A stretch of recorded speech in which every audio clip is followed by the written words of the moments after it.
सिंधुदुर्ग जिल्ह्यातील चिपी विमानतळावरून देशांतर्गत विमानसेवा देणाऱ्या फ्लाय 91 या विमान कंपनीची हैदराबादला जाणारी विमानाची पहिलीच फेरी रद्द करण्याची नामुष्की कंपनीच्या व्यवस्थापनावर आली आहे। विशेष म्हणजे तब्बल 1 तासाहून अधिक वेळ हैदराबादला जाण्यासाठी 50 प्रवाशांना घेऊन टेक ऑफ घेण्याच्या तयारीत असलेले फ्लाय 91 कंपनीचे विमान हवेत न झेपावताच पायलटने माघारी घेत पॅसेंजर टर्मिनल समोर आणून उभे केले। प्रवाशांना खाली उतरवून फेरी रद्द केल्याचं व्यवस्थापनाने जाहीर केलं। त्यानंतर अर्ध्या तासाने आपल्या 10 ते 15 स्टाफना घेऊन ते विमान मोपाच्या दिशेने रवाना झाले।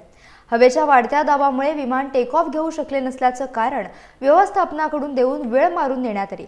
मात्र ऐनवेळी कंपनीला प्रवाशांनी भरलेले विमान रद्द करण्याची नामुष्की ओढवल्याचं समजतंय।